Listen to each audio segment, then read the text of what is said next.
제가 매주 느끼는 거지만 우리 야델 찬양단이 참으로 귀합니다. 얼마나 열정적으로 찬양을 하시고 또 은혜롭게 찬양을 하는지, 이렇게 찬양을 하고 말씀을 듣는데 만약에 은혜를 못 받는다, 그건 정말 문제가 있겠죠. 우리 다시 한번 우리 야델 찬양단 늘 섬기고 또 이렇게 수고하는 것들을 우리가 생각하면서 우리 더 열심히 또 하나님의 큰 은혜와 복이 충만하라고 우리 한번 감사의 박수를 한번 드리겠습니다.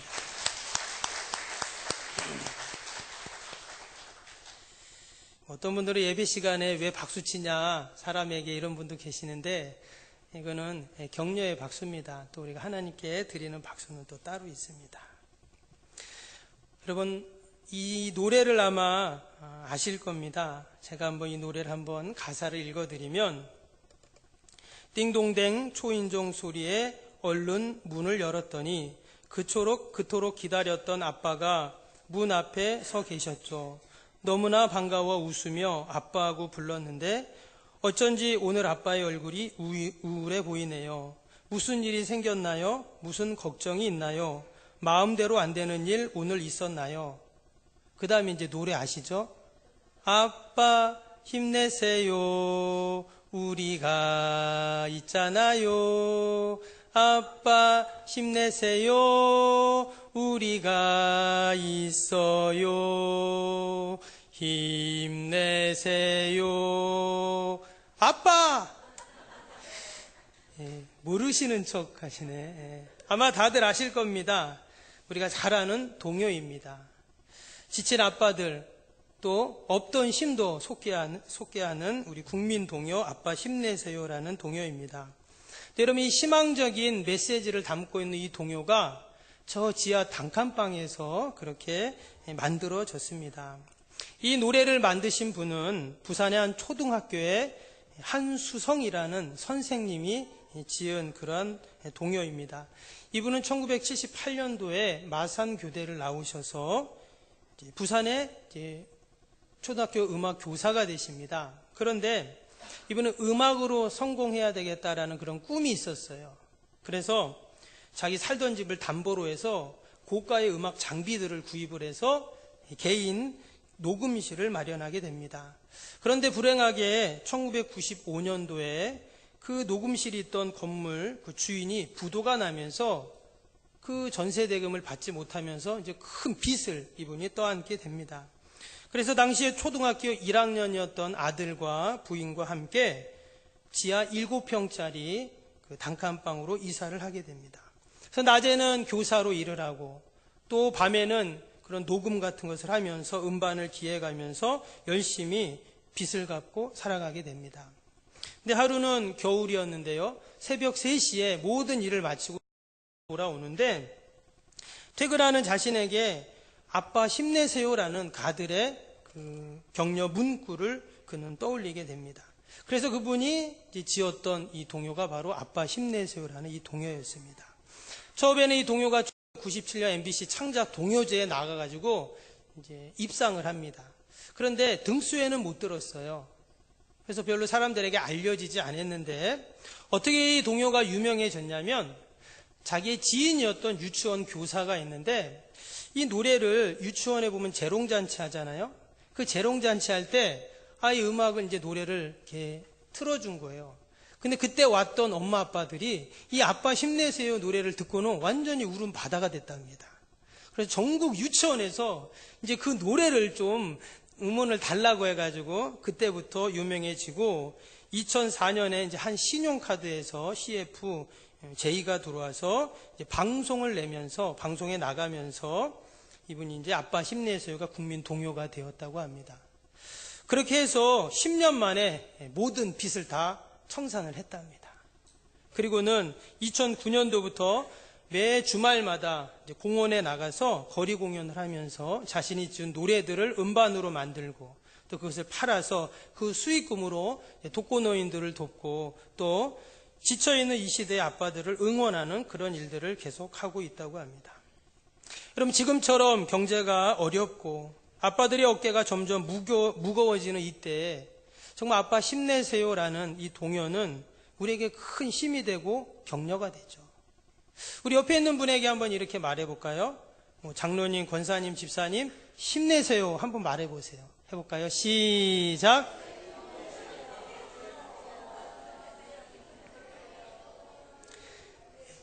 좀 힘이 납니까? 우리가 늘 격려하고 또 서로를 또 우리가 위하는 우리 석병교회 성도님들이 되시기를 바랍니다.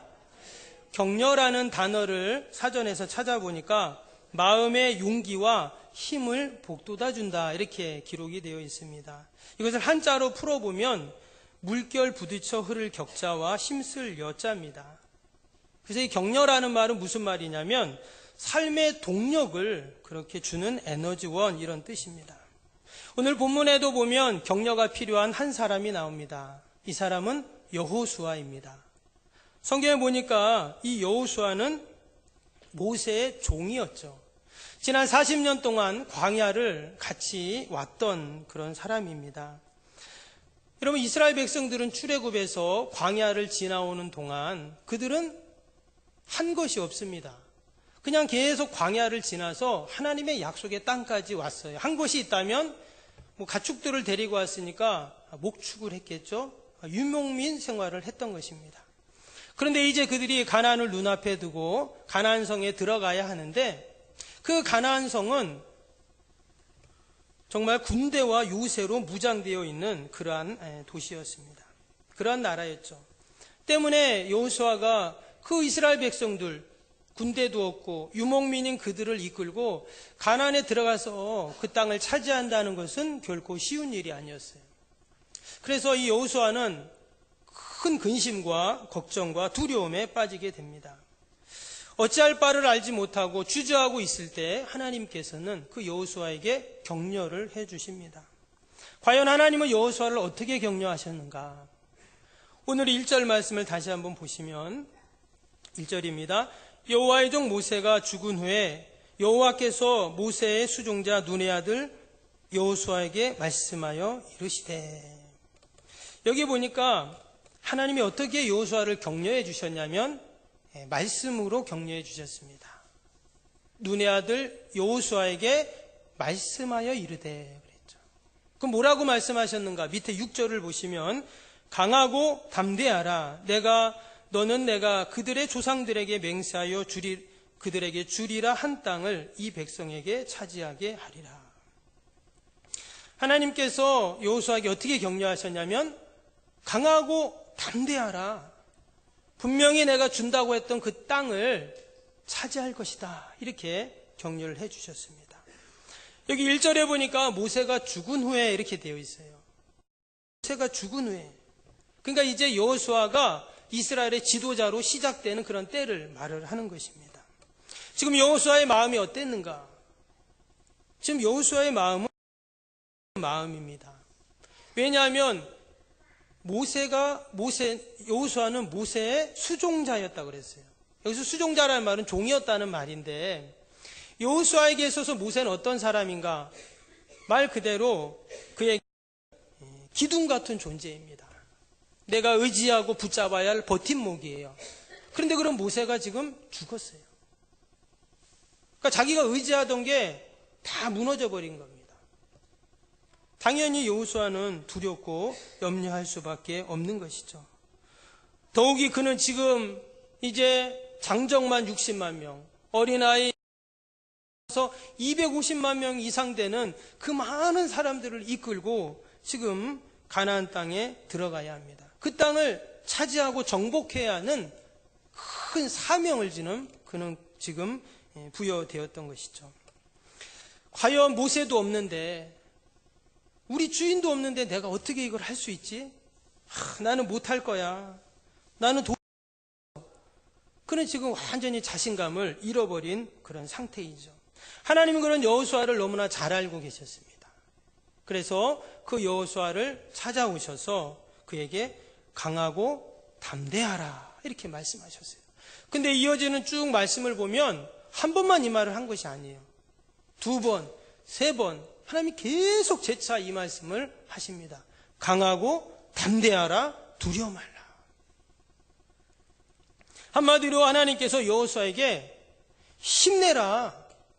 아까 우리 노래했던 것처럼 아빠 힘내세요라고 한 것처럼 여호수아 힘내라, 화이팅해라, 이런 얘기를 지금 하고 있는 것입니다. 오늘 3절을 보겠습니다. 하나님의 격려의 말씀은 계속 이렇게 이어졌습니다. 내가 모세에게 말한 바와 같이 너희 발바닥으로 밟는 곳은 모두 내가 너희에게 주었노니. 5절입니다. 내 평생에 너를 등이 대적할 자가 없으리니 내가 모세와 함께 있었던 것 같이 너와 함께 있을 것이라. 내가 너를 떠나지 아니하며 버리지 아니하리라. 지금 주저하고 두려워하고 있는 여호수아에게 하나님은 계속 힘이 되는 이야기를 하고 계세요. 그럼 어떤 사람을 만나면 계속 힘 빠지는 얘기를 하는 분이 있죠. 근데 어떤 분은 계속 힘이 되는 얘기를 해요. 제가 와서 이제 한 달 정도 조금 더 됐는데, 신방도 하지만, 또 저를 찾아오시는 분도 계시고, 또 제가 만난 분도 계시고, 이렇게 얘기를 하다 보면, 어떤 분은, 이런 말씀 드리면 죄송하지만, 이게 좀 힘 빠지는 얘기를 하시는 분이 계세요. 근데 어떤 분은, 또 막 힘이 되는 얘기를 하세요. 여러분, 우리가 서로에게 힘이 되는 얘기만 해야 할 줄로 믿습니다. 지금 하나님은 여호수아를 찾아오셔서 절대 힘 빠지는 얘기를 안 하셨어요. 도리어 힘이 다 빠져있는 여호수아에게 막 힘을 북돋아 주세요. 여러분, 하나님은 늘 우리를 격려하시고 힘을 주시는 하나님이신 줄로 믿습니다. 우리가 운동 경기를 보면 축구나 야구나 배구나 이런 팀 경기들을 보면 여러분, 잘 되는 팀과 안 되는 팀은 확연히 차이 나는 게 있어요. 그것이 뭐냐면, 여러분, 잘 되는 팀은요, 혹시 동료가 실수를 해도 어떻습니까? 아니, 할 수 있어, 화이팅해, 이렇게 격려를 하잖아요. 근데 안 되는 팀은 어때요? 네 때문에 이렇게 됐다고 막 서로 비난을 합니다. 그러면 한 번 실수했던 사람이 막 주눅이 들어서 이제 더 실수를 하고 잘 못하게 되죠. 결국 그 팀은 패배하게 되는 것입니다. 여러분, 사람은 옆에서 응원해주고 또 격려해 줄 때 힘을 얻는 줄로 믿습니다. 우리가 지금도 잊지 못하는 게 2002년 월드컵이잖아요. 한일 월드컵. 우리나라가 한 번도 16강에 가본 적이 없는데, 여러분, 우리가 그때 4강까지 올라갔어요. 그때 히든크라는 아주 훌륭한 감독도 있었고 좋은 축구 선수들도 우리나라 대표팀들도 있었지만, 그것보다 더 중요한 게 뭐였습니까? 국민들의 응원이었잖아요. 기억나시죠? 대한민국! 안 나오네요, 벌써 다. 대한민국! 역시 우리 석병교회 성도들은 다르네요. 예. 여러분, 국민들의 응원이 힘이 돼서 결국 그것이 4강까지 올라가는 신화를 이룬 것입니다. 여러분, 전 세계 200개도 넘는 나라가 경합을 해가지고 4등 했어요. 어마어마한 일이죠. 여러분, 하나님께서도 연약한 우리를 늘 응원해 주시고 격려해 주시는 줄로 믿습니다. 여러분, 애기들이 힘들어하는 게 뭐냐면 약 먹는 거예요. 우리도 여기 애기들이 있지만 엄마들 이렇게 약 먹일 때 어때요? 애들이 안 먹으려고 그럽니다. 또 간신히 먹이면 또 이렇게 또 토하고 막 그러잖아요. 저도 어렸을 때 애기들 이렇게 약 먹일 때 생각을 해보면, 애들이 약을 주면은 가루약이 먹을까 말까, 이 쓴데 이걸 먹을까 말까, 막 그러면 어때요? 옆에서 엄마 그러죠. 야, 네 먹을 수 있어. 너 얼마나 용감하니? 한번 먹어봐. 그러면 어때요? 먹을 수 있을까? 그러다가 아기가 물을 마시고 꿀꺽 마십니다. 그러면 옆에서 가족들이 야, 우리 아기 잘한다 하면서 막 응원을 해주잖아요. 그러면 아기가 약을 잘 먹습니다. 이처럼 우리가 옆에서 격려하고 용기를 줄 때, 여러분, 우리는 내가 할 수 없는 것도 하는 그러한 힘이 생기는 줄로 믿습니다. 독일의 신학자인 본 헤퍼는 이렇게 말했습니다. 이 세상에서 격려가 필요하지 않은 사람은 한 사람도 없다. 이 세상에 격려 필요하지 않은 사람은 한 사람도 없다는 거예요. 누구나 다 격려가 필요하다는 거예요. 어린애에게도 격려가 필요하고, 우리 연세 드신 어르신도 필요하고, 우리 장로님들도 격려가 필요하고, 우리 권사님들도 격려가 필요하고, 우리 원로 목사님도 격려가 필요하고, 부족한 저도 격려가 필요하고. 별로 아멘도 안 하시네요. 우리가 서로를 늘 격려할 때 우리가 힘이 생기고 또 능력이 생기는 줄로 믿습니다. 그러나 진정한 격려를 누가 해주시는가? 창조주 하나님이 우리를 격려해 주십니다. 예수님의 제자들 중에 가장 자신감이 넘치고 항상 앞서는 사람이 있었어요. 말보다 행동이 먼저 나오는 사람이 있었습니다. 베드로였죠. 열정이 넘치고 늘 자신감이 넘쳤어요. 그런데 그런 그가 자신감을 완전히 상실하고 버립니다. 예수님을 모른다고 3번이나 부인하고 도망가 버리죠. 나중에는 그 자신의 연약함 때문에 주님 앞에서의 그 죄스러운 마음에 닭이 울 때 그 가야바 단바닥에 머리를 박고 눈물을 흘렸던 베드로입니다. 그리고는 예전에 다시 고기 잡던 갈릴리 바다로 그가 갔죠. 그리고 창고에 집어넣었던 그 그물을 끄집어내고 다시 배를 타고 바다를 향해 나아갑니다. 근데 그 갈릴리 바다에서 밤이 새도록 그물을 던졌지만 그는 한 마리도 잡지 못하죠. 아마 베드로는 그렇게 생각할 거예요. 야, 근데 이것도 못 해먹겠구나. 그는 완전히 자신감을 상실해 버렸습니다. 그때 예수님께서 베드로를 찾아오셨어요. 그리고는 예수님에게 네가 나를 3번이나 부인했지, 네가 그렇게 나를 따라다니더니 결정적인 순간에는 도망갔지, 이렇게 그를 책망하시는 것이 아니라 도리어 따뜻한 숯불을 피워놓고 고기를 구워서 지쳐있는 베드로를 맞이해 주십니다. 그리고는 뭐라고 말합니까? 예수님께서 요한의 아들 시몬아, 내가 나를 사랑하느냐? 그러면 내 양을 먹이라. 하나님은 그 베드로에게, 예수님은 다시금 잃어버린 자신감을 그에게 주고 사명을 맡겨주셨습니다. 그리고 베드로는 결국 초대교회 기둥 같은 일꾼으로 세워지게 되죠. 하나님은 자신감을 잃은 우리에게도 늘 할 수 있어, 그래 하면 돼, 그렇게 격려해 주십니다. 주저하고 있는 우리에게 잘 될 거야, 이렇게 우리 주님은 격려해 주십니다. 여러분, 우리가 늘 주님의 그 격려를 받아서 우리가 힘을 얻어서 우리에게 맡겨진 귀한 사명을 잘 감당해야 할 줄로 믿습니다. 두 번째로 하나님은 어떤 격려를 해주시냐면, 하나님은 우리와 함께 하시는 격려를 해주십니다. 5절을 다시 한번 보시면 5절입니다. 내 평생에 너를 능히 대적할 자가 없으리니 내가 모세와 함께 있었던 것 같이 너와 함께 있을 것임이니라. 내가 너를 떠나지 아니하며 버리지 아니하리라. 하나님은 늘 모세와 함께 하셨습니다. 그런데 이제는 모세와 함께 했던 것 같이 너와 여호수아와 함께 하겠다. 너를 떠나지 않고 버리지 않겠다. 이렇게 약속을 하셨어요. 여러분, 하나님이 나와 함께 하시는 것, 나를 떠나지 않고 버리지 아니하시는 것, 이것이 가장 큰 복인 줄로 믿습니다. 여호수아는 누구보다 하나님이 모세와 함께 하시는 것을 가장 가까이서 봤죠. 지난 40년 동안 보았습니다. 그리고 하나님이 함께 하실 때 어떠한 역사가 일어나고 어떠한 능력이 나타나는 것을 여호수아는 다 봤어요. 때문에 하나님이 자신과 함께 해주신다는, 이전에 모세와 함께 했던 것처럼 자신과도 하나님이 함께 하신다는 그 말씀을 들을 때 그는 큰 힘을 얻었을 것입니다. 하나님이 나와도 함께 하신단 말이야?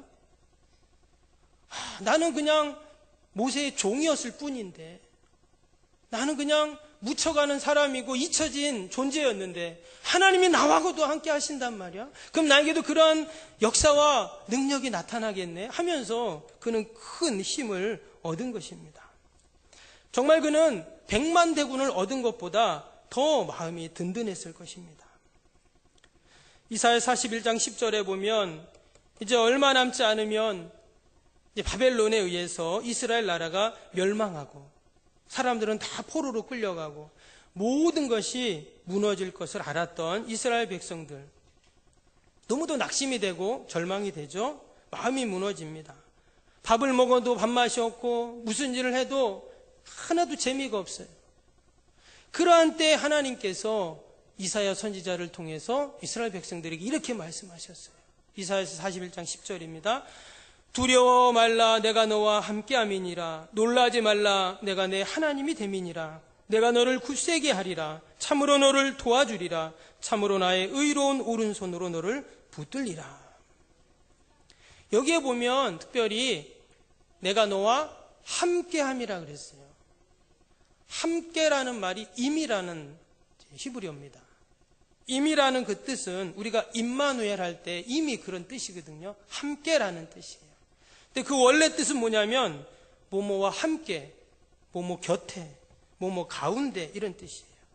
그러니까 하나님이 내 곁에, 내 가운데, 또 나와 함께 하신다 이런 뜻인 것입니다. 하나님이 내 삶 가운데, 내 질병 가운데, 내 고통 가운데, 또 내 모든 슬픔 가운데, 소망과 계획 가운데 하나님이 함께 하신다는 거예요. 그래서 두려워하지 말라 이렇게 말씀을 하고 계십니다. 여러분, 나 혼자라고 생각할 때 사람들은 다 두려움에 빠지게 됩니다. 그러나 누군가 나와 함께 할 때 용기가 생기죠. 힘이 생깁니다.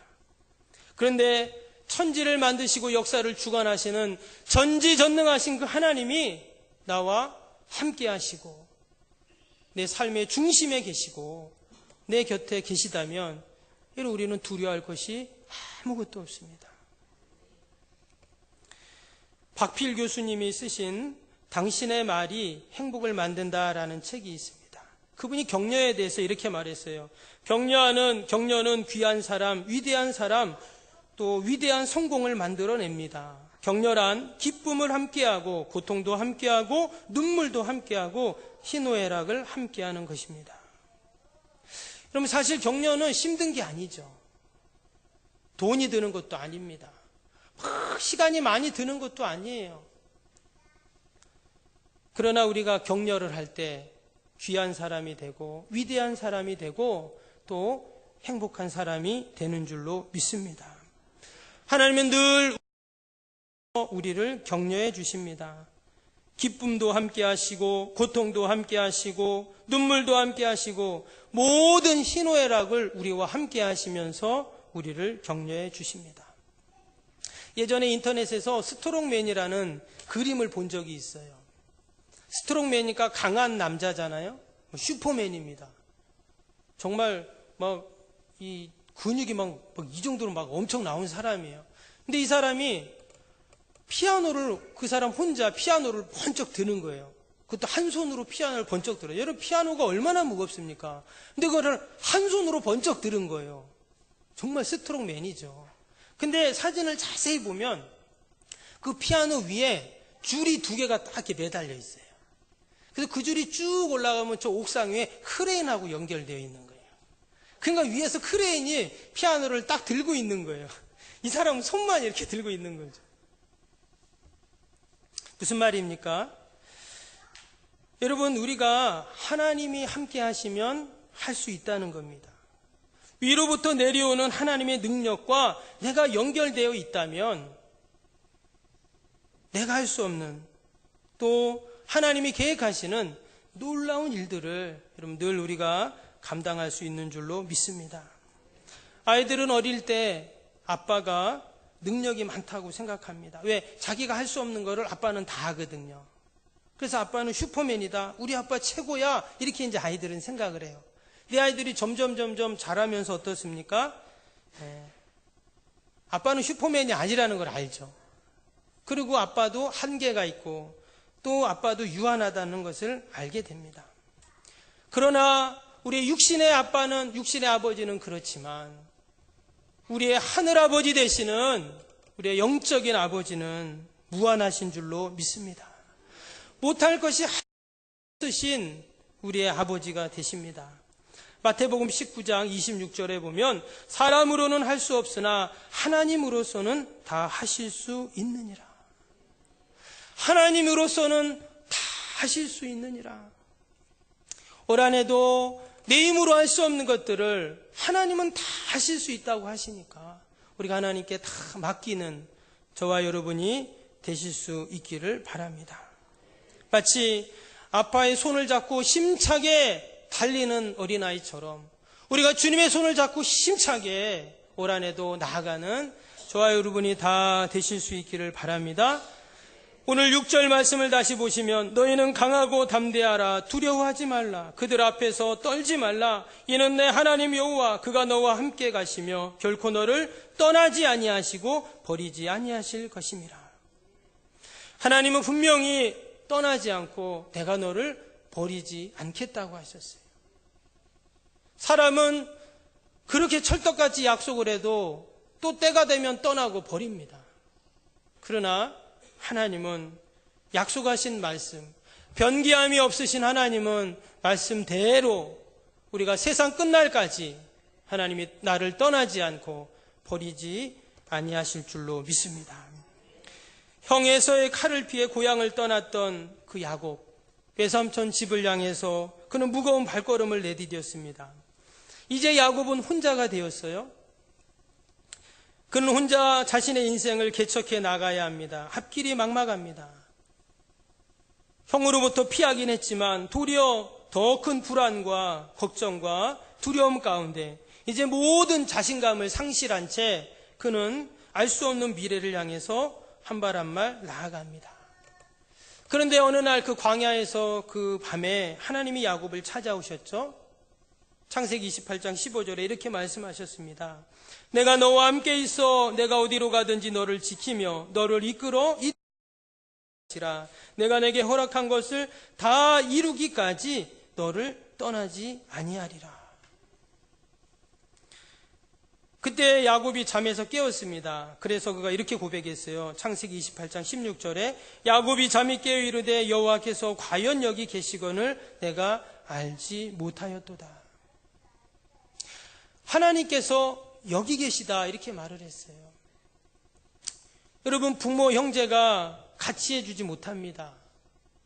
그러나 하나님은 우리와 함께 하시고 또 우리를 격려해 주시고 우리에게 힘을 주시는 하나님이신 줄로 믿습니다. 하나님이 약속하신 대로 내가 결코 너희를 버리지 않고 떠나지 않겠다 말씀해 주셨습니다. 하나님은 지금도 저와 여러분과 함께 하시고 말씀하신 대로 우리를 한 번도 떠나신 적이 없습니다. 우리가 올 한해도 그 하나님의 약속의 말씀을 꼭 붙잡고 하나님이 늘 나와 함께 하신다는 확신 가운데 믿음으로 승리하는 저와 여러분이 되실 수 있기를 바랍니다. 마지막으로 격려하신 하나님은 또 우리에게 뭐라고 말씀하시냐면 6절 앞부분에 다시 보시면 강하고 담대하라 말씀하셨죠. 7절에도 앞부분에 보면 오직 강하고 극히 담대하여. 9절에도 보면 내가 내게 명령한 것이 아니냐 강하고 담대하라 두려워 말며 놀라지 말라. 앞에서도 말씀드렸던 것처럼 계속 연이어서 재차 강하고 담대하라 두려워 말라 놀라지 말라 말씀합니다. 강조하는 것이죠. 왜 하나님께서 이처럼 두려워 말고 염려하고 또 놀라지 말고 강하고 담대하라 이렇게 말씀하고 격려하실까요? 오늘 말씀 뒤에 보면 10절 11절 말씀 한번 보겠습니다. 10절 11절에 보니까요. 제가 읽겠습니다. 이에 여호수아가 그 백성의 관리들에게 명령하여 이르되 진중에 두루다니며 그 백성에게 명령하여 이르기를 양식을 준비하라. 사흘 안에 너희가 이 요단을 건너 너희 하나님 여호와께서 너희에게 주사 차지하게 하시는 땅을 차지하기 위하여 들어갈 것임이니라 하라. 10절에 보면 여호수아가 이에라고 했어요. 이에 여호수아가. 사실 여호수아도 처음에는 하나님이 격려해 주시고 말씀하셨지만 믿음지가 않았던 거예요. 여러분 그런 경우가 있잖아요. 내가 힘들고 지쳐서 완전히 바닥까지 내려갔어요. 근데 누군가 와서 나에게 얘기합니다. 그래 힘내. 네가 그동안 얼마나 수고했냐. 사람들은 다 알아. 다시 힘내서 해보자. 근데 그 말이 안 들어와요. 왜? 너무 지쳐가지고 완전히 깔아앉으면 누가 와서 얘기해도 안 들립니다. 여호수아도 처음엔 그랬던 것 같아요. 그러니까 하나님이 또다시 강하고 담대하라, 내가 너와 함께하게 또 얘기하세요. 그래도 여호수아가 한편으로는 감사하지만 또 다른 한편으로는 여전히 주저앉아 있는 거예요. 그러니까 하나님이 또 와서 또 강하고 담대하라, 두려워 말라, 내가 너와 함께하겠다 또 말씀하세요. 그랬더니 10절에 와서, 그 얘기가 지금 1절부터 쭉 나오는데 10절에 와서 이에 여호수아가 그랬어요. 그러니까 여호수아가 처음부터 예 하나님 감사합니다, 예, 이게 아니었다는 거예요. 말씀을 듣고 또 듣고 또 듣고 계속 들으니까 결국 여호수아가 이해. 아마 하나님은 한편으로는 처음에는 서운도 하셨겠지만 이에 여호수아가 그 하나님의 말씀대로 행할 때 하나님이 흐뭇해 하시고 하나님이 기뻐하셨는 줄로 믿습니다. 그래서 여호수아가 자리에서 벌떡 일어나서 하나님이 자기에게 하셨던 그 말씀을 그대로 백성들에게 합니다. 여러분, 강하고 담대하십시오. 두려워하지 마십시오. 하나님이 우리와 함께 하십니다. 우리를 떠나지 않고 버리지 않는다고 했습니다. 이렇게 외치고 우리가 당장 준비해서 가나안으로 진군합시다, 이렇게 이야기를 했던 것이죠. 그래서 하나님의 격려를 받은 사람은 또 다른 사람을 격려하게 되어 있습니다. 하나님은 늘 저와 여러분을 격려해 주시는 줄로 믿습니다. 이제 격려를 받은 우리가 세상을 향해서 격려가 필요한 그곳에 가서 여러분 그들을 격려하고 힘을 북돋아 주실 수 있기를 바랍니다. 어떤 분이 이런 이야기를 했습니다. 인생이란 담대하게 나서는 모험이거나 아니면 아무것도 아니다. 다시 한번 말씀드립니다. 인생이란 담대하게 나가는 모험이거나 아니면 아무것도 아니다. 그러면 이 말은 평범한 그냥 사람이 한 말이라면 별로 느낌이 없을 거예요. 근데 이 말을 누가 했냐면 볼 수 없고 들을 수 없고 말할 수 없었던 삼중고의 장애를 가졌던 헬렌 켈러가 한 말이에요. 여러분, 볼 수도 없고 말할 수도 없고 들을 수도 없는 사람도 담대하게 나가는 모험이거나 인생은 그러면 아무것도 아니다라는 말을 했어요. 여러분, 온 우주를 만드신 그 전지전능하신 하나님이 나와 함께 하신다는데 우리가 못할 게 뭐가 있습니까? 우리가 그 하나님의 격려를 받고 그 약속의 말씀을 꼭 붙잡고 믿음으로 승리하는 저와 여러분이 될 수 있기를 바랍니다.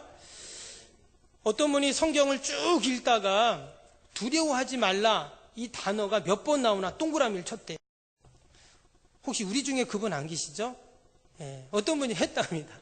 성경을 쭉 읽다가 두려워 말라를 몇 번 했나 봤더니 365회가 나오더래요. 이건 무슨 말입니까? 하나님은 우리의 연약함을 아시고 1년 365일 날마다 두려워하지 말라 이렇게 우리를 격려해 주세요. 나보다 나를 더 잘 아시는 하나님은 내가 그 대적들을 상대할 능력이 없음을 아시기 때문에 늘 우리를 격려해 주시고 또 우리와 함께 하시고 또 우리에게 힘을 주시는 줄로 믿습니다. 그 격려와 약속의 말씀을 붙잡고 늘 믿음으로 승리하는 저와 여러분이 되실 수 있기를 바랍니다. 기도하겠습니다.